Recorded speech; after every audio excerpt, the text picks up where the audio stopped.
Hello students, last class में हमने refraction में पढ़ा था, स्नेल्स लॉ के बारे में, क्रिटिकल एंगल के बारे में और एक दो चीज़ें पढ़ी थी। आज उसी के आगे हम लोग कंटिन्यू करेंगे। तो लास्ट क्लास में हमने लास्ट में देखा था क्रिटिकल एंगल, अब हम लोग देखने जा रहे हैं इसके जस्ट बाद इंटरनल रिफ्लेक्शन। तो अब अभी हम लोग देखने जा रहे हैं क्या इंटरनल रिफ्लेक्शन। क्या होता है इंटरनल रिफ्लेक्शन? क्या आप लोगों को पता है? सोचो क्या होता है इंटरनल रिफ्लेक्शन।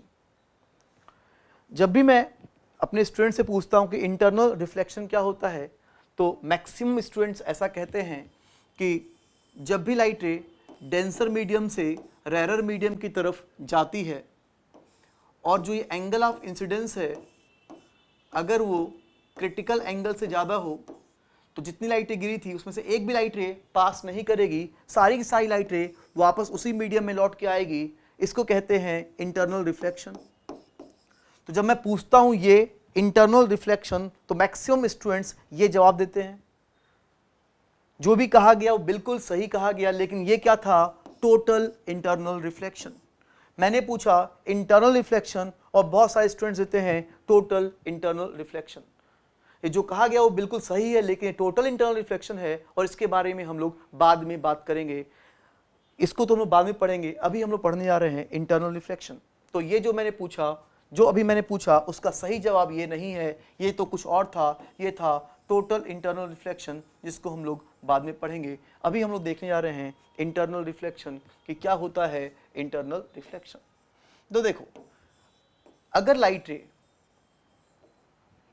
एक मीडियम से दूसरे मीडियम में जाए, अगर लाइट रे एक मीडियम से दूसरे मीडियम में जाए, तो जब भी लाइट रे एक मीडियम से दूसरे मीडियम में जाती है तो सारी की सारी लाइटें पास नहीं करती, कुछ लाइटें वापस उसी मीडियम में लौट के आती है और जो उस मीडियम में लौट के आया वो कहलाता है इंटरनल रिफ्लेक्शन। और वो हमेशा होगा, चाहे लाइट रे डेंसर से रेरर जाए और चाहे लाइट रे रेरर से डेंसर जाए, चाहे angle of incidence critical angle से कम हो, चाहे क्रिटिकल एंगल के इक्वल हो, चाहे क्रिटिकल एंगल से ज्यादा हो, इंटरनल रिफ्लेक्शन हमेशा होता है। जैसे कि लेट्स से यहां पर देखो, मान लो लाइट रे इस पॉइंट पे गिरी, इस पॉइंट पे जितनी भी लाइट रे गिरी उसको अगर मैं 100% नाम दिया तो 100 में से 100% लाइटें पास नहीं करती, क्या पता 70% पास कर जाएगा और क्या पता 30% वापस लौट जाएगा। ये कहलाता है इंटरनल रिफ्लेक्शन।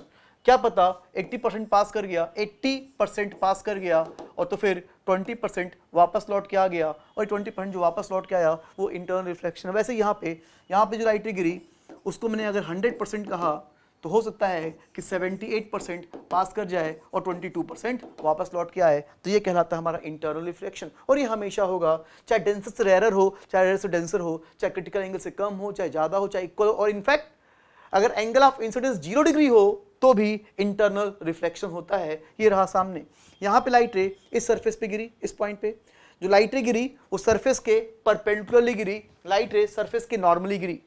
सरफेस के नॉर्मली गिरने से एंगल ऑफ इंसिडेंस कितना हुआ? ऑब्वियसली 90 तो हुआ नहीं, एंगल ऑफ इंसिडेंस कितना हुआ? 0, क्योंकि ये लाइन क्या है? ये लाइन क्या है? नॉर्मल। और लाइट रे ऐसे गिरी, तो ऐसे गिरने से इस लाइट रे का एंगल ऑफ इंसिडेंस कितना हुआ?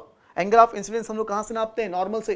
तो एंगल ऑफ इंसिडेंस कितना है? 0। और एंगल ऑफ इंसिडेंस 0 है तो जो एंगल ऑफ रिफ्लेक्शन भी होगा वो कितना होगा? 0। लाइट रे जैसे आई थी एकदम सीधे वैसे निकल जाएगी। एंगल ऑफ इंसिडेंस 0 तो एंगल ऑफ रिफ्लेक्शन भी कितना होगा? 0।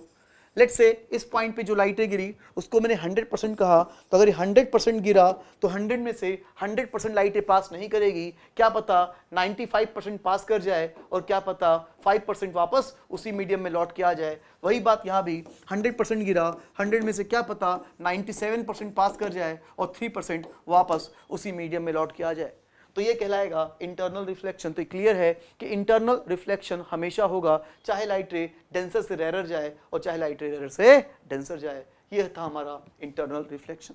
ये फिगर आप लोग प्रॉपरली अपनी कॉपी पे ड्रॉ कर लेंगे।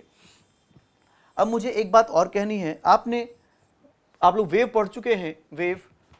वेव में एक पॉइंट आता है, वेव में हम लोग फेज के बारे में कुछ पढ़ते हैं, फेज, ठीक है, फेज के बारे में कुछ पढ़ते हैं वेव में। तो हमने वहां पे वेव में फेज के बारे में पढ़ा था कि जब भी कोई भी वेव एक मीडियम से दूसरे मीडियम में जाती है, मतलब जब भी रिफ्रैक्शन होता है तो रिफ्रैक्शन के कारण से फेज चेंज नहीं होता, नो फेज चेंज चाहे वो डेंसर से रेरर हो, चाहे वो रेरर से डेंसर, रिफ्रैक्शन में फेज चेंज नहीं होता। अगर आप भूल चुके हो कि क्या होता है फेज, तो भी परेशान होने की जरूरत नहीं, आप इसको याद कर लो कि नो फेज चेंज। जब दोबारा वेव रिवाइज करोगे आपको क्लियर हो जाएगा, तब तक इसको याद कर सकते हो कि रिफ्रैक्शन में फेज चेंज नहीं होता। आपको यही नहीं याद आ रहा कि फेज क्या होता है, तो वेव जब रिवीजन करोगे तो तुम्हें क्लियर हो जाएगा कि रिफ्रैक्शन में फेज चेंज नहीं होता। फिलहाल इसको याद कर लो। और रही बात रिफ्लेक्शन की, तो रिफ्लेक्शन में तो फेज चेंज हो सकता है, वो भी गारंटी नहीं है। वो भी रिफ्लेक्शन में फेज चेंज तब होगा जब लाइट रे कहाँ से आए, रेरर से। अगर लाइट रेरर से आएगी तो रिफ्लेक्शन के कारण से पाई फेज का चेंज होगा, रिफ्लेक्शन के कारण से पाई का फेज चेंज होगा, ठीक है। लेकिन अगर डेंसर से आया तो रिफ्लेक्शन में भी फेज चेंज नहीं होगा, नो फेज चेंज, ठीक है। तो जब भी आप लोग ये फिगर ड्रॉ करेंगे उसमें इसको भी लिख लेना, ये जो फेज वाली बात लिखी ही मैंने, आप इसको भी आप लोग ये लिख लेंगे, ठीक है। और यहाँ पे आर की वैल्यू क्या होगी, आई से ज़्यादा, यहाँ पे आर की वैल्यू क्या होगी, आई से कम। और ये रिफ्लेक्शन हुआ, और रिफ्लेक्शन में हमें पता है कि एंगल ऑफ रिफ्लेक्शन और एंगल ऑफ इंसिडेंस आपस में इक्वल होते हैं। तो ये था हमारा इंटरनल रिफ्लेक्शन, ठीक है। ये चीज़ यहाँ पे फेज की बात, जो फेज के बारे में मैंने कहा वो फेज की बात यहाँ पे लिखी भी हुई है। If light rays incident from rarer medium side then due to reflection, reflection के कारण से कितना फेज चेंज होगा, then due to reflection pi phase change, then due to reflection pi का फेज चेंज होगा। And if incident from denser medium side then due to reflection no phase change, reflection का phase change नहीं होगा। ये बात complete हुई। अब दूसरी बात, अगर रिफ्रैक्शन हो तो फेज चेंज कभी नहीं होगा, वही लिखा है, वही यहाँ पर क्या लिखा हुआ है, no phase change due to refraction in both cases, दोनों केस में रिफ्रैक्शन का फेज चेंज नहीं होगा, ठीक है। प्रॉपरली आपको नोट्स बनाना, वीडियो को रोक के आप लोग अच्छे से नोट्स बनाएं, ठीक है, ओके। अब बात करेंगे हम लोग ब्रूवेस्टर्स एंगल की। ब्रूवेस्टर्स एंगल क्या होता है, ब्रूवेस्टर्स एंगल देखते हैं। अच्छा, ब्रूवेस्टर्स एंगल को मैं इस सिंबल से इंडिकेट करूंगा, थीटा बी से। ब्रूवेस्टर्स एंगल को हम थीटा बी से इंडिकेट करेंगे। क्या होता है ब्रूवेस्टर्स एंगल, मान लो ये सरफेस है, ये सरफेस दो मीडियम को अलग कर रहा, ये पहला मीडियम और ये दूसरा मीडियम। लाइट रे मान लो एक मीडियम से दूसरे मीडियम में जाएगी तो सारी की सारी लाइटें पास नहीं करेगी, कुछ लौट के भी आएगी। अगर ये एंगल आई है और ये एंगल आर, तो ऑब्वियसली ये एंगल जो होगा वो आई। अगर मैं इस आई को बदलूंगा, इस एंगल को बदलने से कौन सा एंगल बदलेगा, ये वाला कि ये वाला, जवाब दो। इस एंगल को बदलने से कौन सा एंगल बदलेगा, ये वाला कि ये वाला, बिल्कुल दोनों एंगल बदलेंगे। अगर मैं इसको बदलूंगा तो ये भी बदलेगा, ये भी बदलेगा, दोनों एंगल बदलेंगे, ठीक है। तो इसका मतलब इस लाइट रे को अगर मैं घुमाऊंगा तो ये लाइट रे भी घूमेगी, ये लाइट रे भी घूमेगी, तो इसको मैं घुमाता गया तो बताओ क्या ये एंगल चेंज होगा। अगर इस लाइट रे को घुमाने से क्या इस लाइट रे और इस लाइट रे के बीच का एंगल क्या चेंज होगा, बिल्कुल चेंज होगा। ये घूमेगा तो ये घूमेगा, ये घूमेगा तो ये एंगल चेंज होगा। तो मैं इसको घुमाता गया और एक ऐसा मौका आया कि ये एंगल बदलते ऐसा हो गया कि ये एंगल कितना हो गया, 90। जब ये इस लाइट रे और इस लाइट रे के बीच का एंगल 90 हो जाए तो ऐसा एंगल ऑफ इंसिडेंस ब्रूवेस्टर्स एंगल कहलाता है। वही फिगर यहाँ पे ड्रॉ हो रखा है, तुम यहाँ पर देखो कि ये इस लाइट रे को हम लोग क्या बोलेंगे, रिफ्रैक्टेड रे। हाँ, ये लाइट रे क्या कहलाएगी, रिफ्रैक्टेड रे। और एक लाइट रे क्या कहलाएगी, रिफ्लेक्टेड रे। ये रिफ्लेक्शन हुआ, रिफ्लेक्शन परावर्तन, और ये रिफ्रैक्शन अपवर्तन हुआ, ठीक है। यहाँ पर क्या हो गया, इस आई को बदला, अब इनके बीच का ये एंगल क्या हो गया, 90। अगर ये एंगल 90 हो गया तो ये एंगल ऑफ इंसिडेंस जो है वो क्या कहलाएगा, ब्रूवेस्टर्स एंगल। ये ब्रूवेस्टर्स एंगल कहलाएगा, ठीक है। अच्छा, यहाँ पे ये पहला मीडियम कौन सा है, डेंसर है कि रेरर। ये म्यू1 जो है वो डेंसर है कि रेरर है, ऐसा कुछ भी नहीं, ना वो डेंसर है ना रेरर है। हाँ, कुछ भी हो सकता है, क्या पता ये डेंसर हो तो ये क्या होगा, रेरर, और क्या पता ये रेरर हो तो ये क्या होगा, डेंसर। तो आर की वैल्यू आई से कम भी हो सकती है, आर की वैल्यू आई से ज्यादा भी हो सकती है, ठीक है। तो जरा आप लोग ये सोच के बताओ कि अगर म्यू1 गिवन हो, म्यू1 मतलब वो मीडियम जिसके अंदर इंसिडेंट रे है, और म्यू2 मतलब वो मीडियम जिसके अंदर रिफ्रैक्टेड रे है। अगर म्यू1 गिवन हो, म्यू2 गिवन हो, तो इसकी हेल्प से जरा ब्रूवेस्टर्स एंगल निकालने की कोशिश करो। देखो तो ब्रूवेस्टर्स एंगल कितना आ रहा है, थीटा भी निकालने की कोशिश करो। ये एंगल 90 हो, जब ये एंगल 90 होगा तो यही एंगल जो है वो ब्रूवेस्टर्स एंगल कहलाएगा, ठीक है। निकाला, फिर से इसका आंसर ये आएगा, चेक करो तो आ रहा है क्या, मैं लिख दिया, tan theta B equals to mu two upon mu one आएगा। चेक करो वीडियो को रोक के, क्या tan theta B mu two upon mu one आ रहा है? ठीक है, तो उम्मीद है आपने ट्राई कर लिया होगा। मैं करता हूं यहाँ पे देख सकते हो कि r plus 90 plus i equal to 180 है। एकदम क्लियर दिख रहा है कि r plus 90 plus i equal to 180, तो r इक्वल टू क्या होगा 90 माइनस आई, और i यहाँ पे दिख रहा है कि ब्रूस्टर्स एंगल है, तो r जो होगा वो कितना होगा 90 minus Brewster's angle. i Brewster's angle तो r 90 माइनस ब्रूस्टर्स एंगल होगा। अब लगा दे स्नेल्स लॉ। स्नेल्स लॉ क्या होगा mu one sine i, mu one sine i, Snell's law mu one sine i equals to mu two sine r, mu two sine r, r कितना है 90 minus theta B, sine 90 minus theta कितना होगा cos theta, और sine theta upon cos theta क्या होगा tan theta. तो tan theta B जो होगा, जो tan थीटा बी होगा उसकी वैल्यू जो होगी वो क्या होगी mu two upon mu one. इस तरह से ये tan थीटा बी आया, ये कितना आ गया mu two upon mu one. ठीक है, यहाँ लिख देंगे, आप लोग लिख देना कहीं पे कि म्यू वन वो मीडियम, उस मीडियम का रिफ्रैक्टिव इंडेक्स है जिसके अंदर इंसिडेंट रे है, इंसिडेंट रे है, इंसिडेंट रे है, और म्यू टू उस मीडियम का रिफ्रैक्टिव इंडेक्स है जिसके अंदर रिफ्रैक्टेड रे है। ठीक है, तो इंसिडेंट रे वाला, जो इंसिडेंट रे वाला है वो म्यू वन है, और जो रिफ्रैक्टेड रे वाला है वो म्यू टू है।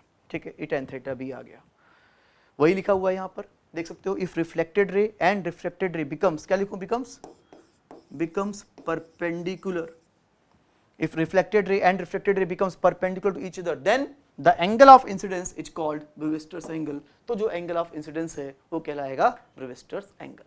ठीक है, चलो अभी हम लोग जो टॉपिक पढ़ रहे हैं उस टॉपिक का नाम जो है वो रे ऑप्टिक्स है।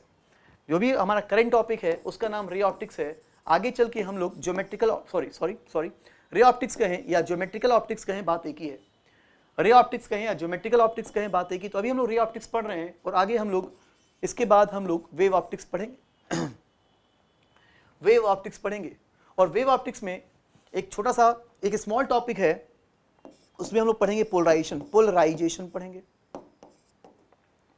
वेव ऑप्टिक्स में हम लोग पोलराइजेशन पढ़ेंगे। ठीक है, तो क्या होता है पोलराइजेशन पढ़ेंगे, बाद में पढ़ेंगे, लेकिन जो चीज हम लोग बाद में पढ़ेंगे उसका यूज अभी यहां पे आ रहा है, तो वो चीज मैं बता दे रहा हूं।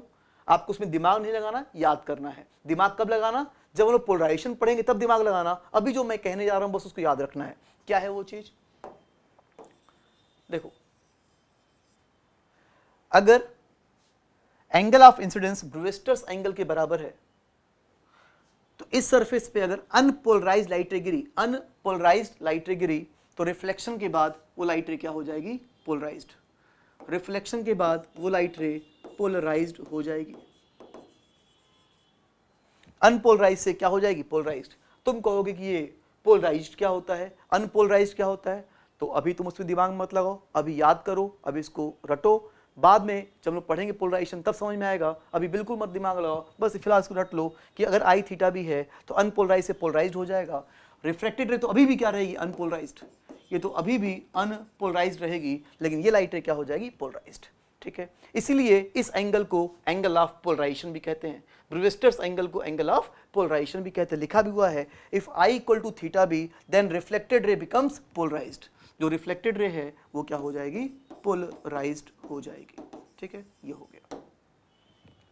तो ये हमारा कंप्लीट हुआ ब्रूस्टर्स एंगल। वीडियो को रोक के नोट्स कंप्लीट करें आप लोग। ओके, ठीक है, आगे बढ़ें। तो ये हमारा था इंटरनल रिफ्लेक्शन। अब हम लोग बात करेंगे टोटल इंटरनल रिफ्लेक्शन। ये आया, अब ये जो आया ये क्या आया, टोटल इंटरनल रिफ्लेक्शन। जब भी मैं बच्चों से पूछता हूं इंटरनल रिफ्लेक्शन तो बच्चे जवाब देते इसका, जबकि ये क्या है, टोटल इंटरनल रिफ्लेक्शन। हाँ, ये भी इंटरनल रिफ्लेक्शन है लेकिन टोटल इंटरनल रिफ्लेक्शन है। ये कब होगा, अगर लाइट रे डेंसर मीडियम से रेयर मीडियम की तरफ जाए और ये angle of incidence critical angle से ज्यादा हो, इक्वल भी ना हो, इक्वल भी नहीं चाहिए, ज्यादा हो। अगर ये angle of incidence critical angle से ज्यादा हो तो इस पॉइंट पे जितनी भी लाइट रे गिरी, 100% गिरा, इस पॉइंट पे जितने गिरेगा सारा का सारा वापस उसी मीडियम में लौट के आएगा, और सारा का सारा उसी मीडियम में लौट के आया। इसको हम लोग इंटरनल रिफ्लेक्शन कहते हैं, और सारा का सारा लौट के आया, इसलिए इसका क्या नाम पड़ा, total internal reflection. Total internal reflection. तो बताओ, टोटल इंटरनल रिफ्लेक्शन के लिए क्या सिर्फ इतना बोलना काफी है? टोटल इंटरनल रिफ्लेक्शन के लिए क्या सिर्फ इतना बोलना काफी है? नहीं, हमें क्या तो TIR कब होगा, TIR कब होगा, जब आई क्या हो क्रिटिकल एंगल ज्यादा और लाइट रे कहां से कहां जा रही हो, डेंसर से रेरर की तरफ। अगर ऐसा होगा तब जाके क्या होगा, टोटल इंटरनल रिफ्लेक्शन। अगर ऐसा हो गया कि आई तो क्रिटिकल एंगल ज्यादा है लेकिन लाइट रे रेरर से डेंसर जा रही, और अगर लाइट रे रेरर से डेंसर जा रही तो उस केस में टोटल इंटरनल रिफ्लेक्शन नहीं होगा। इसको होने के लिए ये भी चाहिए और ये भी चाहिए, तब जाके टोटल इंटरनल रिफ्लेक्शन होगा। अच्छा, अगर मान लो कि लाइट रे गिरी और यहाँ डेंसर से रेरर की तरफ गई और यहाँ पर जो एंगल ऑफ इंसिडेंस है, ये जो एंगल ऑफ इंसिडेंस है अगर वो क्रिटिकल एंगल के बराबर हो, क्रिटिकल एंगल के इक्वल हो, तो फिर टोटल इंटरनल रिफ्लेक्शन नहीं होगा। क्यों नहीं होगा, अरे आई क्रिटिकल एंगल है तो याद करो फिर आर की वैल्यू क्या होगी 90। आर का होना प्रूफ करता है, आर क्या होता है, एंगल ऑफ रिफ्रैक्शन। इसका मतलब यहां पे रिफ्रैक्शन हुआ, मतलब लाइट रे एक मीडियम से दूसरे मीडियम में जाती है। वो अलग बात है कि लाइट रे कैसे आती है, सरफेस के पैरेलल। तो अगर आई क्रिटिकल एंगल तो आर की वैल्यू कितनी है 90। बताओ क्या ये लाइट रे दूसरे मीडियम में गई, हाँ लाइट रे पहले मीडियम दूसरे मीडियम में गई और दूसरे मीडियम में कितने एंगल पे गई 90। वो अलग बात है कि अगर यहाँ पे लाइट रे 100% गिरी, 100% तो 100 में से क्या पता 5% पास किया और 95% उसी मीडियम में वापस लौट गया, ये कहलाएगा इंटरनल रिफ्लेक्शन। क्या ये टोटल इंटरनल रिफ्लेक्शन है, नहीं, ये 100 है, ये 95 है, ये टोटल इंटरनल रिफ्लेक्शन नहीं है, क्योंकि कुछ लाइट रे दूसरे मीडियम में भी जा रही, कुछ लाइट रे पास भी कर रही, मतलब कुछ का रिफ्रैक्शन भी हो रहा है। तो I इक्वल टू थीटा सी पे भी टोटल इंटरनल रिफ्लेक्शन नहीं होगा। ठीक है, ये जो मैंने बोला वही लिखा हुआ है, if light rays are incident from denser medium side, light ray कहां से गिरे, डेंसर मीडियम साइड से गिरे, denser medium side, and angle of incidence is greater than critical angle, then the total light ray incident on the boundary will returns back into the same medium। यही हमारा क्या है, total internal reflection. ठीक है, लिख लेंगे इसको, आगे बढ़े, चलो आगे बढ़ते हैं। ये वही फिगर है, इसको आपको ड्रॉ करने की जरूरत नहीं, आपकी मर्जी, आप ड्रॉ भी कर सकते हो। मान लो ये लाइट रे डेंसर मीडियम से रेरर मीडियम में जा रही, यहां से लाइट निकल रही, कुछ लाइट रे इस पॉइंट पे गिरी, इस पॉइंट को चलो मैं P बोल दूं, तो P पे गिरने वाली लाइट रे का एंगल ऑफ इंसिडेंस कितना, 0। P से जितना दूर जाएंगे एंगल ऑफ इंसिडेंस, P से जितना दूर जाएंगे एंगल ऑफ इंसिडेंस उतना ही बढ़ता जाएगा, बढ़ता गया, P से दूर गए एंगल ऑफ इंसिडेंस बढ़ता गया। और कभी ना कभी तो एक ऐसा मौका आएगा जब angle of incidence critical angle के बराबर होगा। जब angle of incidence critical angle के बराबर होगा तो कुछ लाइट रे पास करेगी कितने एंगल पे, 90 डिग्री पे, और कुछ उसी मीडियम में लौट के आएगा। ठीक है, तो अभी भी क्रिटिकल एंगल पे भी अभी टोटल इंटरनल रिफ्लेक्शन नहीं हुआ। अब मान लो इस पॉइंट को मैं M कह दूं, M, अब मैं पॉइंट M के भी बियॉन्ड जाऊं, M से भी दूर जाऊं, तो अब ये एंगल क्या होगा, क्रिटिकल एंगल ज्यादा, अब ये क्या होगा, टोटल इंटरनल रिफ्लेक्शन। ठीक है, तो P से M के बीच में, P से लेकर M तक रिफ्रैक्शन भी हो रहा है, रिफ्रैक्शन भी हो रहा और रिफ्लेक्शन भी हो रहा, लेकिन M के बाद सिर्फ और सिर्फ क्या होगा, रिफ्लेक्शन, टोटल इंटरनल रिफ्लेक्शन ये होगा। ठीक है, ओके, आगे बढ़े, चलो एक क्वेश्चन करते हैं। ये हमारा एक बहुत ही सिंपल सा क्वेश्चन है, जल्दी से ट्राई करो। इस लाइट रे का एंगल ऑफ इंसिडेंस कितना, 60 डिग्री, म्यू है और ये एयर है। अगर इस लाइट रे का TIR होना है, अगर इस लाइट रे का TIR होना है तो म्यू की वैल्यू क्या होनी चाहिए, निकालो, जल्दी निकालो। TIR होने के लिए क्या होनी चाहिए, म्यू की value,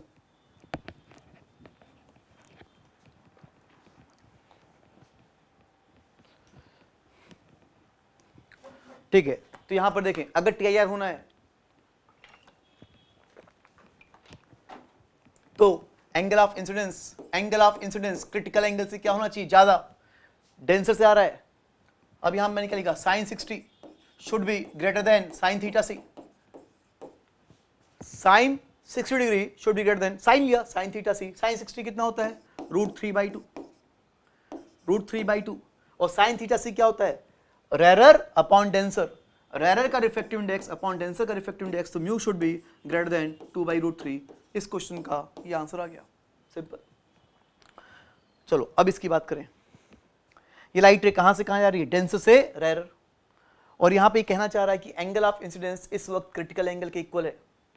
angle of incidence critical angle के इक्वल है। बताओ अभी क्या हो रहा होगा? क्या लाइट रे, क्या कुछ लाइट रे पास कर रही होगी? पास करने का मतलब क्या? रिफ्रैक्शन हो रहा होगा। क्या लाइट दूसरे मीडियम में जा रही होगी? बिल्कुल। आई कोण थीटा सी पे कुछ लाइट रे दूसरे मीडियम पे जा रही होगी। और कितने एंगल पे जा रही होगी? 90 डिग्री पे जा रही होगी, क्योंकि यहाँ पे आई क्रिटिकल एंगल के इक्वल है, तो R 90। लाइट रे दूसरे मीडियम में भी जा रही होगी। ठीक, ये डेंसर मीडियम और रेयर मीडियम अभी ऐसा है, अभी तो ऐसा है। अब क्वेश्चन में कह रहा है कि अब अगर जो ये रेयर मीडियम है उसका रिफ्रैक्टिव इंडेक्स मैं और कम कर दूं, अगर इस रेयर का मैं रिफ्रैक्टिव इंडेक्स और कम कर दूं तो क्या होगा? अगर मैं इस रेयर का रिफ्रैक्टिव इंडेक्स और कम कर दूं तो क्या होगा, ये पूछा है। मतलब क्वेश्चन में क्या कह रहा है? ठीक, यहां पे लाइटें आ रही थी, लाइटें आ रही, अभी तो ऐसा है। अगर मैं म्यू आर को कम कर दूं तो रिफ्रैक्शन होगा या TIR होगा, ये पूछा है। अभी ये है, अगर म्यू आर कम कर दिया जाए, जो भी म्यू आर है मैं और कम कर दूं, ये म्यू डी है और म्यू आर कम कर दिया, म्यू आर डैश हो गया, म्यू आर को कम कर दिया, म्यू आर डैश हो गया, म्यू आर मैंने और कम कर दिया, तो कम करने के बाद क्या होगा? लाइट रे पास करेगी, मतलब रिफ्रैक्शन होगा कि टोटल इंटरनल रिफ्लेक्शन होगा, ये पूछा है। ये फर्स्ट क्वेश्चन। और सेकंड क्वेश्चन पूछा है कि अगर म्यू डी, म्यू आर नहीं, म्यू डी को बढ़ा दें, डेंसर को और डेंसर कर दे और बढ़ा दें, म्यू डी को और बढ़ा दें, म्यू डी को और बढ़ा दे तो क्या होगा? लाइट रे पास करेगी या TIR होगा? सोचना है, जल्दी सोचो कि अभी तो ऐसा है, लेकिन अगर म्यू आर कम कर दें तो पास कि TIR, म्यू डी बढ़ा दें तो पास या TIR, क्या होगा? जल्दी सोचो, जल्दी सोचो, आराम से। वीडियो को रोको, वीडियो को रोक के अपना तुम सोच सकते हो। अच्छा क्वेश्चन है, अच्छा क्वेश्चन है ये, तुम वीडियो को रोक के इस क्वेश्चन को सॉल्व कर सकते हो। जल्दी करो।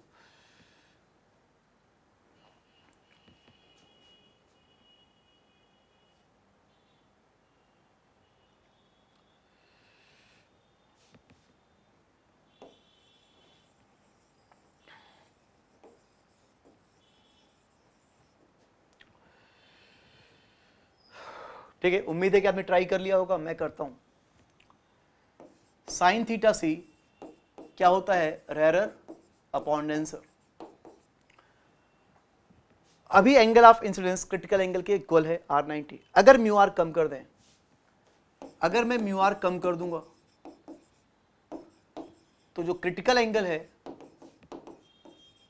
क्रिटिकल एंगल जो है वो डिक्रीज कर जाएगा। अगर मैं म्यू आर कम करता हूं तो क्रिटिकल एंगल जो है वो कम हो जाएगा। चलो ऐसे दिया, म्यू आर कम करूंगा तो क्रिटिकल एंगल क्या होगा? कम। और क्रिटिकल एंगल कम होगा तो क्या होगा? लाइट रे पास करेगी या TIR होगा? देखते हैं। ये बताओ, क्रिटिकल एंगल के कम होने से क्या एंगल ऑफ इंसिडेंस में कोई फर्क पड़ेगा? क्रिटिकल एंगल के कम होने से क्या एंगल ऑफ इंसिडेंस में कोई चेंज आएगा? नहीं आएगा। लेट्स से मान लो टॉर्च है, ये एक टॉर्च है और इस टॉर्च से लाइट रे निकल रही, इस टॉर्च से लाइट रे निकल रही, लाइट रे कुछ एंगल पे गिर रही। अगर इस मीडियम का मैं रिफ्रैक्टिव इंडेक्स कम कर दूंगा तो रिफ्रैक्टिव इंडेक्स कम करने से क्या टॉर्च घूम जाएगा? क्या टॉर्च घूमेगा? बिल्कुल नहीं। रिफ्रैक्टिव इंडेक्स कम करने से टॉर्च नहीं घूमेगा, और टॉर्च तो वैसे का वैसा ही रहेगा। लाइट वैसे की वैसे गिरेगी और लाइट वैसे ही वैसे गिरेगी, तो एंगल ऑफ इंसिडेंस में कोई चेंज नहीं आएगा। तुम म्यू आर कम कर रहे हो, तुमने टॉर्च को टच भी नहीं किया। अगर म्यू आर कम करोगे, टॉर्च को तुमने डिस्टर्ब नहीं किया, तो लाइट डिस्टर्ब नहीं हुई, ये लाइट डिस्टर्ब नहीं हुई, तो पहले जो एंगल था अभी भी वही एंगल रहेगा। मतलब कि म्यू आर कम करने से या म्यू डी के बढ़ाने से एंगल ऑफ इंसिडेंस में कोई फर्क नहीं पड़ेगा, कोई टॉर्च में कोई फर्क नहीं पड़ा। तो हमने क्या देखा?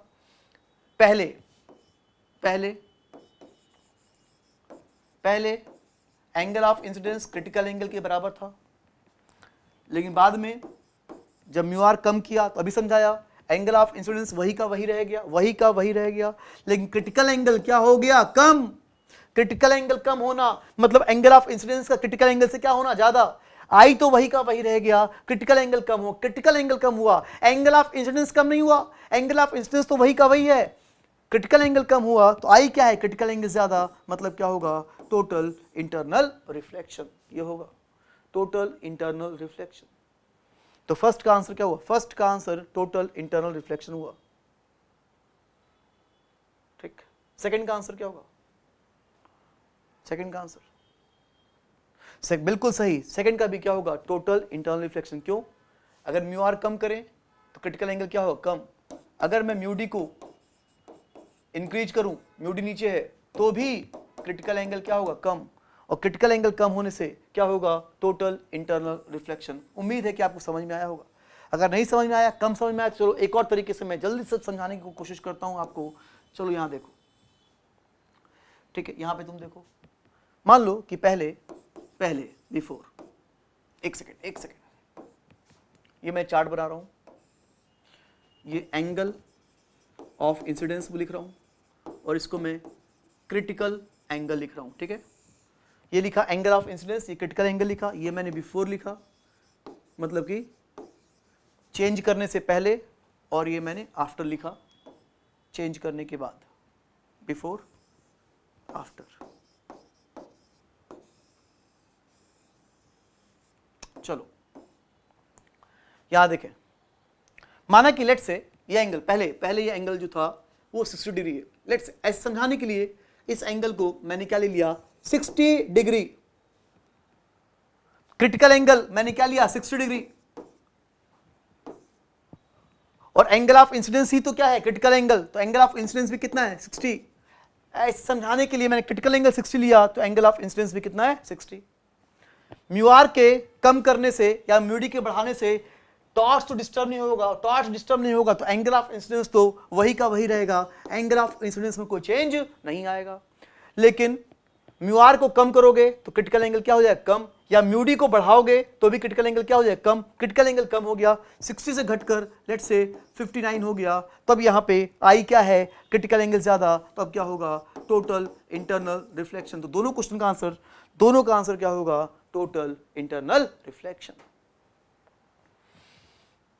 क्लियर, आगे बढ़ूं, ठीक है, चलो इसको देखते हैं। अच्छा क्वेश्चन था ये, एक बहुत सिंपल सा क्वेश्चन है कि अगर लाइट रे यहां पर गिर रही है तो यहां से गिरी, यहां पे एकदम क्लियर दिख रहा है कि यहां पे एंगल ऑफ इंसिडेंस कितना है, 0, तो रिफ्लेक्शन कितना होगा, 0। लाइट रे फिर यहां पे गिरी तो यहां से चाहते हैं कि टोटल इंटरनल रिफ्लेक्शन हो जाए, उसके लिए TIR होने के लिए पूछा है कि यहां पे दे रखा है इस प्रिज्म का, प्रिज्म बोल रहा है, इस प्रिज्म का रिफ्रैक्टिव इंडेक्स दे रखा है कितना, 3/2, तो पूछा कि थीटा की वैल्यू कितनी हो कि यहां से क्या हो जाए, TIR। बहुत इजी क्वेश्चन, जल्दी सॉल्व करो, क्या होगा TIR, उसके लिए थीटा की वैल्यू क्या होनी चाहिए, ठीक है। तो उम्मीद है आपने ट्राई कर लिया होगा, मैं करता हूं। देखो लेट से यहां पर ये नॉर्मल है, ठीक, तुम यहां पे एंगल थीटा, तो ये एंगल थीटा होगा, कोरोस्पॉन्डिंग एंगल थीटा, और ये थीटा, तो यहाँ पे जो एंगल ऑफ इंसिडेंस होगा वो कितना होगा, 90 माइनस थीटा। तो TIR होने के लिए जो एंगल ऑफ इंसिडेंस हो वो क्रिटिकल एंगल से, angle of incidence critical angle से क्या होना चाहिए, ज्यादा, यहाँ ले ले, तो sine 90 minus theta, sine theta C से क्या होना चाहिए, ज्यादा, और साइन थीटा सी क्या होगा, ये अपने मन से बाहर का मीडियम, अगर बाहर का मीडियम नहीं दिया तो अपने मन से बाहर का मीडियम क्या लेंगे, एयर, तो साइन थीटा सी क्या होगा, रेरर अपॉन डेंसर, और साइन 90 माइनस थीटा क्या होगा, कॉस थीटा, तो cos theta should be greater then, तो TIR होने के लिए cos theta should be greater then 1 upon mu, mu की वैल्यू दे रखी 3/2 और म्यू 3/2 दे रखा है, तो इस तरह से हम लोग आंसर इसका निकाल सकते हैं, ठीक है।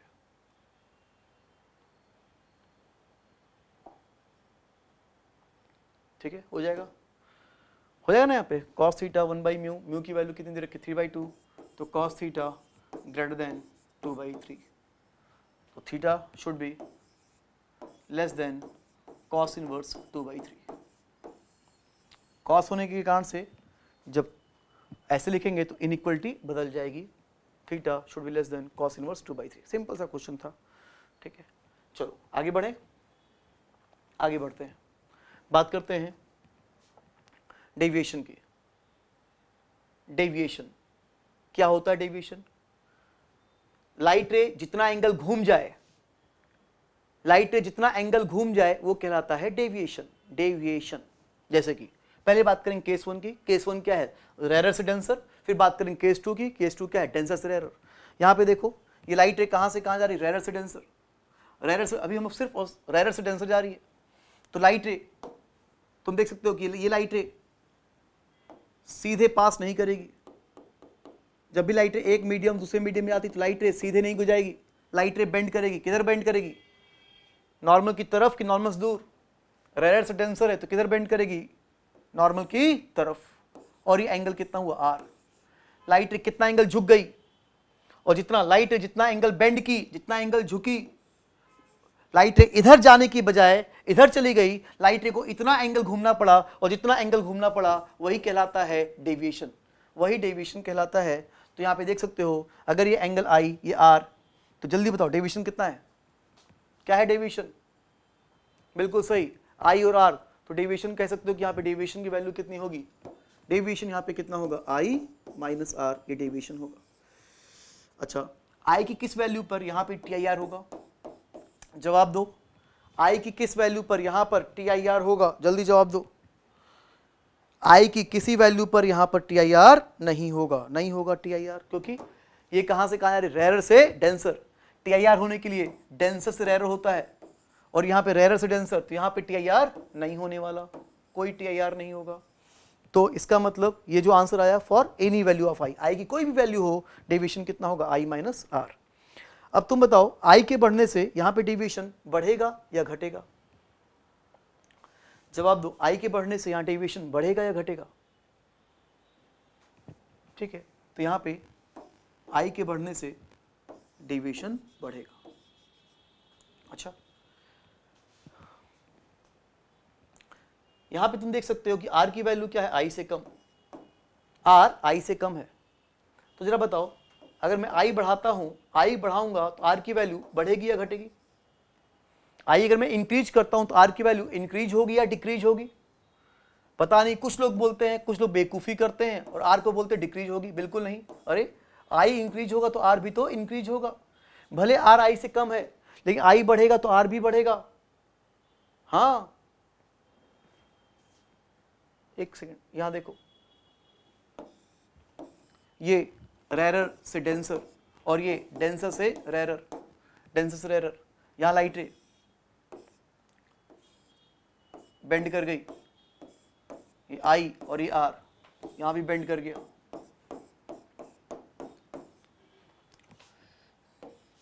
एक मिनट रुको, मेरी बात सुनो। चलो यहां देखो, यहां पे आर की वैल्यू क्या है? आई से कम, और यहां पे आर की वैल्यू क्या? आई से ज्यादा। लेकिन दोनों केस में, दोनों ही केस में आई बढ़ेगा तो आर बढ़ेगा, आई बढ़ेगा तो आर भी बढ़ेगा। तो दोनों केस में आई के बढ़ने से आर बढ़ेगा। हाँ हाँ बढ़ेगा। वो अलग बात है कि यहां पे आर का बढ़ना, इस केस में आर का बढ़ना आई के बढ़ने से क्या होता है? कम। लेकिन यहां पे आर का बढ़ना आई के बढ़ने से क्या होता है? ज्यादा। मतलब यहां पे अगर आई इंक्रीज करेगा 5 डिग्री से, तो यहां पे आर इंक्रीज करेगा, लेकिन 5 से नहीं, कम से इंक्रीज करेगा। क्या पता 4 से करेगा, क्या पता 3 से करेगा, क्या पता 2 से करेगा। मतलब आई के बढ़ने से आर बढ़ेगा, लेकिन आर का बढ़ना आई के बढ़ने से क्या हो? कम। लेकिन यहां पे आई अगर बढ़ेगा 5 डिग्री से, तो आर जो है वो 7 से बढ़ेगा, 6 से बढ़ेगा। मतलब जिस आर का बढ़ना आई के बढ़ने से क्या होगा? ज्यादा। बिल्कुल ठीक है। तो वापस यहां पे आ जाए, तो यहां भी भले आर की वैल्यू आई से कम है, लेकिन यहां भी आई का बढ़ना आई के बढ़ने से आर बढ़ेगा। बिल्कुल, आई के बढ़ने से यहाँ पे जो आर है वो बढ़ेगा, बट बिल्कुल बढ़ेगा। आई बढ़ेगा, आर बढ़ेगा। हाँ, लेकिन अगर आई बढ़ेगा 5 डिग्री से, तो आर बढ़ेगा 3 डिग्री से, तो डेविएशन की वैल्यू, आई 5 से बढ़ा, आर 3 से बढ़ा, तो डेविएशन बढ़ा कितने से बढ़ा? 2 से। तो यहां पे आई बढ़ेगा, आर बढ़ेगा, डेविएशन भी बढ़ेगा। कितने से बढ़ा? 2 से। तो ये हमने देखा। तो इसको प्रॉपरली वीडियो को रोक के आप लोग इसको नोट्स बनाएं, इसको लिख लेंगे अच्छे से डेविएशन के बारे में। ठीक है, तो ये हमारा कंप्लीट हुआ क्या, रेरर से डेंसर, केस वन कंप्लीट हुआ फॉर एनी वैल्यू ऑफ आई, ये रहा केस वन। ठीक है, अब हम लोग बात करेंगे केस टू की। ठीक है, आगे बढ़े, केस टू। केस टू क्या है, डेंसर से रेरर। डेंसर से रेरर में क्या टीआईआर हो सकता है, डेंसर से रेरर में क्या टीआईआर हो सकता है क्या, हाँ। तो इसको केस टू में मैं दो पार्ट में किया है, इसको मैं बोलूंगा पार्ट ए और इसको पार्ट बी। पार्ट ए में जो एंगल ऑफ इंसिडेंस होगा वह तो क्रिटिकल एंगल से कम होगा या इक्वल होगा। इस केस में टीआईआर नहीं होता, इस केस में लाइट रे पास करती है। और अगर बी में आई क्या है, क्रिटिकल एंगल ज्यादा, अगर आई क्रिटिकल एंगल ज्यादा हो तो फिर क्या होता है, टोटल इंटरनल रिफ्लेक्शन।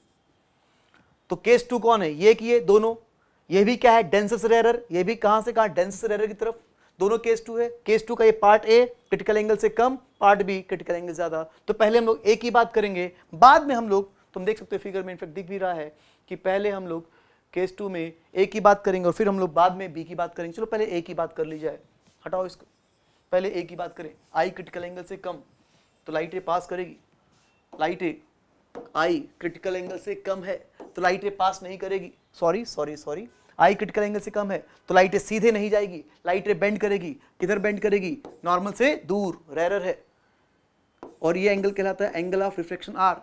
तो लाइट रे सीधे जाने की बजाय लाइट रे इतना एंगल बेंड कर गई, जितना एंगल बेंड कर गई वही कहलाता डेविएशन। जरा बताओ यहाँ डेविएशन कितना होगा, अगर ये आर है, ये आई, अगर ये आई तो दिख रहा है कि ये एंगल जो होगा वो कितना होगा, आई। अगर ये एंगल आई है तो डेविएशन की वैल्यू कितनी हुई, आर माइनस आई, ये हो गया हमारा डेविएशन आर माइनस आई। लेकिन डेविएशन कब तक है, कब तक है, जब तक रिफ्रैक्शन हो रहा है। रिफ्रैक्शन कब तक होगा, जब तक आई की वैल्यू क्या होगी, क्रिटिकल एंगल या उससे कम। अब बताओ यहाँ पे आई के बढ़ने से तुम्हें क्या लगता है, आई के बढ़ने से डेविएशन बढ़ेगा या घटेगा, जल्दी जवाब दो, सोचो कि क्या होगा, आई के बढ़ने से डेविएशन बढ़ेगा या घटेगा। यहां माइनस को देख के आप लोगों को लगता है कि आई के बढ़ने से डेविएशन घटेगा, जबकि ऐसा बिल्कुल नहीं है। यहां भी आई के बढ़ने से भले माइनस है, लेकिन यहां भी आई के बढ़ने से डेविएशन बढ़ेगा। ऐसा क्यों, तो अभी तो थोड़ी देर पहले मैंने कहा था कि यहां भी आई के बढ़ने से आर बढ़ेगा, यहां भी आई के बढ़ने से आर बढ़ेगा, और यहां पे आर का बढ़ना आई के बढ़ने से ज्यादा होगा। मतलब अगर यहां आई बढ़ेगा 5 डिग्री से तो आर बढ़ेगा 7 डिग्री से। आई 5 से बढ़ा, आर 7 से बढ़ा, तो डेविएशन भी बढ़ेगा। कितने से बढ़ेगा, 2 डिग्री से बढ़ेगा। तो यहां भी आई बढ़ेगा, आर बढ़ेगा, डेविएशन बढ़ेगा। लेकिन कब तक ये बात फॉर्मूला है, जब तक आई की वैल्यू क्या है, क्रिटिकल एंगल से कम। ठीक है, अच्छा बताओ, अगर आई इक्वल टू क्रिटिकल एंगल हो, आई इक्वल टू अगर क्रिटिकल एंगल हो तो क्या होगा डेविएशन, अगर आई इक्वल टू क्रिटिकल एंगल हो तो डेविएशन कितना होगा, जवाब दो। अगर आई क्रिटिकल एंगल तो आर की वैल्यू क्या होगी, 90। अगर आर 90 तो यहां देखो तुम, आई क्रिटिकल एंगल आर कितना हो गया 90, मतलब π/2, तो डेविएशन कितना हो गया π/2 माइनस थीटा सी। और ये कब होगा, जब आई की वैल्यू क्या होगी, क्रिटिकल एंगल के इक्वल होगी। ठीक है, तो यहां पे मैंने इसको क्या, देखो इस सिंबल को मैंने क्या लिया, ये लिखा है। इसका मतलब ये है कि वो डेविएशन है जब angle of incidence critical angle के इक्वल है। इसका मतलब है कि ये वो डेविएशन है जब एंगल ऑफ इंसिडेंस जो है वो क्रिटिकल एंगल के इक्वल है। तो डेविएशन कितना आया, π/2 माइनस थीटा सी। ठीक, ये हो गया। नोट कर लेंगे इसको, वीडियो को रोक के प्रॉपरली नोट्स कंप्लीट करें इसको। तो ये केस 2 का पार्ट ए हुआ। अब बात करेंगे पार्ट बी की। मैं करने जा रहा हूं पार्ट बी की बात। ये रहा आपके सामने पार्ट बी। एक मिनट,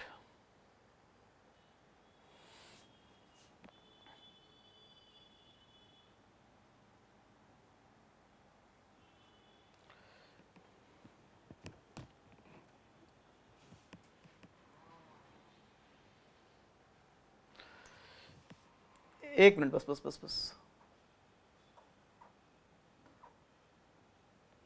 चलो ठीक है, दोनों सेम फिगर है। यहां देखो, हाँ, अब हम लोग पार्ट बी की बात कर रहे हैं।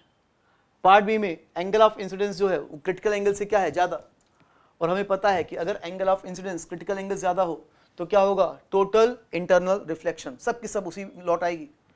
तो लाइट रे इधर जाने की बजाय, लाइट रे इस तरफ जाने की बजाय लाइट रे इधर चली गई, तो लाइट रे को इतना एंगल घूमना पड़ा, और जितना एंगल घूमना पड़ा वही डेविएशन, तो डेविएशन कितना होगा 180 माइनस 2i।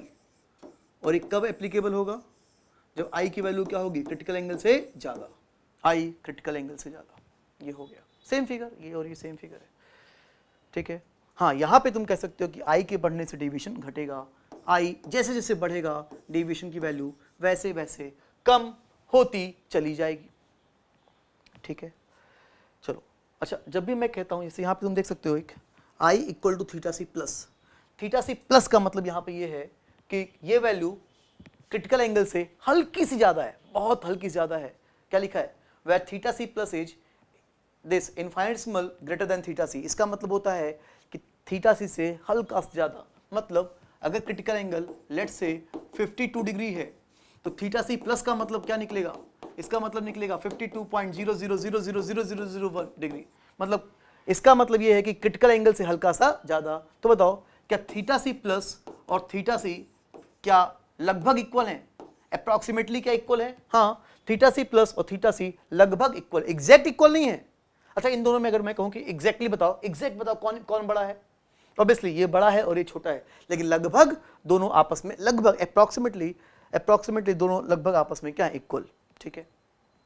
तो बताओ अगर i equal to theta C plus हो, और थीटा सी प्लस जो होता है वो लगभग थीटा सी होता है, लगभग, एग्जैक्ट नहीं, लगभग थीटा सी होता है, तो बताओ इसका डेविएशन निकालने के लिए, इस एंगल के लिए डेविएशन निकालने के लिए मैं कौन से फार्मूले का यूज करूं, बी वाले का यूज करूं, ये बी वाला फार्मूला का यूज करूं कि इस ए वाले फार्मूले का यूज करूं, इस ए वाले फार्मूले का यूज करूं कि बी वाले का यूज करूं, बताओ थीटा सी प्लस पे, ठीक है।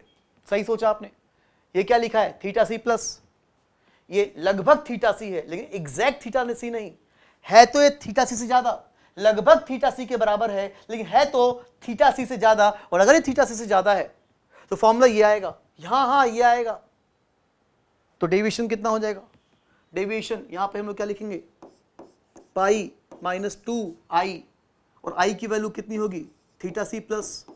वो अलग बात है कैलकुलेशन में, अब कैलकुलेशन की बात करें तो कैलकुलेशन में थीटा सी प्लस को लगभग हम लोग क्या लिख सकते हैं, थीटा सी। तो इस तरह से ये आंसर आ गया। थीटा सी प्लस के लिए फॉर्मूला ए वाला नहीं बी वाला, क्योंकि ये भले लगभग इक्वल है लेकिन है तो क्रिटिकल एंगल ज्यादा, तो डेविएशन कितना हो गया, पाई माइनस 2 थीटा सी, ये हो गया, ठीक। क्या ये डेविएशन थीटा सी प्लस और थीटा सी ये है जब डेविएशन, ये तब है जब एंगल ऑफ इंसिडेंस हल्का सा क्रिटिकल एंगल ज्यादा है, लगभग बराबर, और ये तब है जब angle of incidence exact theta C के इक्वल है, ठीक है। अभी हमने ऊपर देखा था, यहां पे देखो तुम्हें दिखाई देगा, ये क्या है, जब i एग्जैक्ट थीटा सी है, और ये कब है, जब i थीटा सी से हल्का ज्यादा। क्या ये वाला डेविएशन इसका डबल है, बताओ क्या इसको मैं यहां पे 2 लिख सकता हूं ऐसा, बोलो, जवाब दो। बिल्कुल, इसको मैं 2 से मल्टीप्लाई करूंगी तो ये मिल जाएगा, pi by 2 pi theta C 2 theta C, तो ये डेविएशन, इस डेविएशन क्या है, डबल। एंगल ऑफ इंसिडेंस तो हल्का सा बढ़ा लेकिन डेविएशन सीधे डबल हो गया। तो इसको भी आप लोग प्रॉपरली वीडियो को रोक के क्लास नोट्स बनाएंगे, वीडियो को रोक के क्लास नोट्स को बनाएं, ठीक है। चलो ठीक है, तो आगे बढ़ूं। अभी काम करते हैं, इस केस 2 का ग्राफ ड्रॉ करते हैं, ग्राफ ड्रॉ करते हैं, कौन कौन सा ग्राफ, डेविएशन और आई के बीच में। मैं अभी केस 2 का डेविएशन और आई के बीच में ग्राफ ड्रॉ करने जा रहा, ठीक है। केस 2 का, केस 2 के लिए, तो केस 2 का पहले इसका ग्राफ ड्रॉ करेंगे। ये ग्राफ कब तक वैलिड होगा, जब तक आई क्रिटिकल एंगल से क्या होगा, कम, और बाद में हम लोग ये वाला ग्राफ ड्रॉ करेंगे जब आई क्या हो, क्रिटिकल एंगल से ज्यादा। ट्राई करते हैं ग्राफ के बारे में। देखो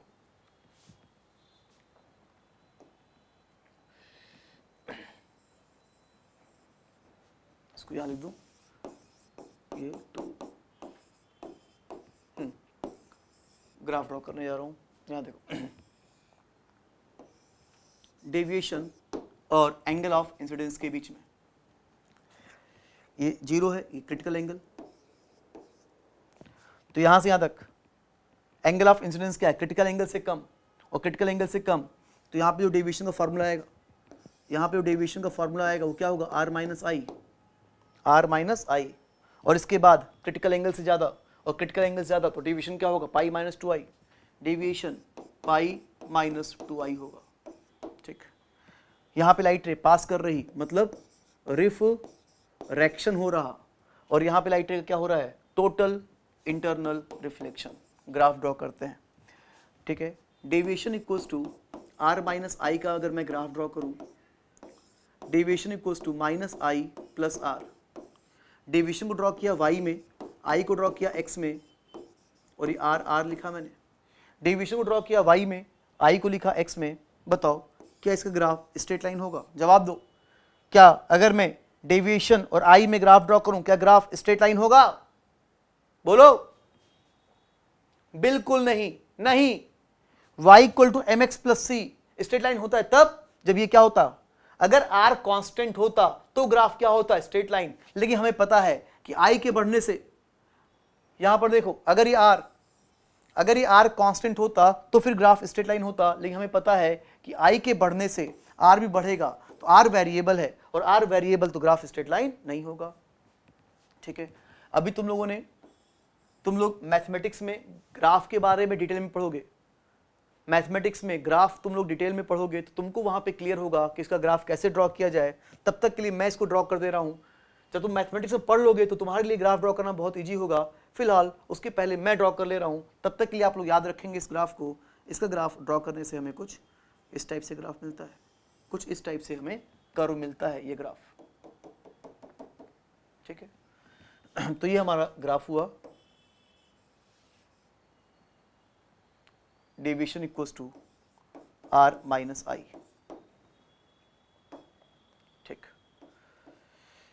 ठीक है, i के बढ़ने से डेविएशन बढ़ा, हमने ऊपर लिखा भी था, देख लो यहाँ पे i deviation equals to r minus i. i के बढ़ने से डेविएशन बढ़ रहा, और मैं समझाया ग्राफ स्ट्रेट लाइन क्यों नहीं होगा।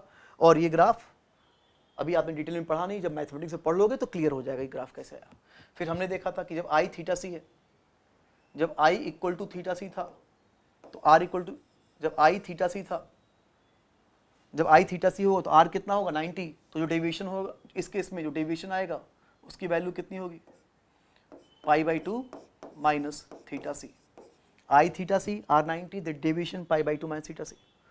अब जैसे ही i हल्का सा क्रिटिकल एंगल ज्यादा करेंगे, i हल्का सा भी क्रिटिकल एंगल से ज्यादा करेंगे, डेविएशन सीधे डबल हो जाएगा। Deviation pi by 2 minus theta C से पाई माइनस थीटा सी हो जाएगा, डेविएशन सीधे डबल हो जाएगा। Pi by 2 minus theta C से पाई माइनस थीटा सी हो जाएगा।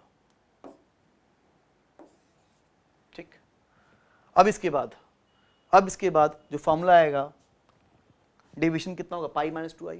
अब ये देखो पाई कांस्टेंट है, तो अब हम लोग डेविएशन और i में ग्राफ ड्रॉ करेंगे तो ग्राफ कैसा आएगा? Straight line. तो इसके बाद का जो ग्राफ आएगा वो कैसा आएगा? Straight line. ये स्ट्रेट लाइन ग्राफ हुआ। ये ग्राफ किसका हुआ? Deviation is equals to pi minus 2i। और यहाँ पे आते थे i की वैल्यू क्या हो जाएगी? 90, और i 90 तो डेविएशन क्या हो जाएगा? 0। ये हमारा ग्राफ कंप्लीट हुआ। और तुम देख सकते हो कि इस पूरे ग्राफ का जो मैक्सिमम डेविएशन है, वो कितना है? पाई माइनस 2 थीटा सी। सॉरी, ये 2 थीटा सी, 2 है यहाँ पे 2। ठीक है, तो मैक्सिमम डेविएशन जो अगर पूछ लिया एग्जाम में कि क्या होगा मैक्सिमम डेविएशन, तो मैक्सिमम डेविएशन जो होगा वो पाई माइनस 2 थीटा सी। इस ग्राफ को भी आप लोग ड्रॉ कर लेंगे। ठीक है, ये ग्राफ आप लोग ड्रॉ कर लेंगे। तो ये हमारा कंप्लीट होता है डेविएशन हमारा कंप्लीट हुआ। ठीक है, ये वही ग्राफ है जो मैंने ड्रॉ किया, ये वही ग्राफ है। ठीक है, ये डेविएशन कंप्लीट होता है।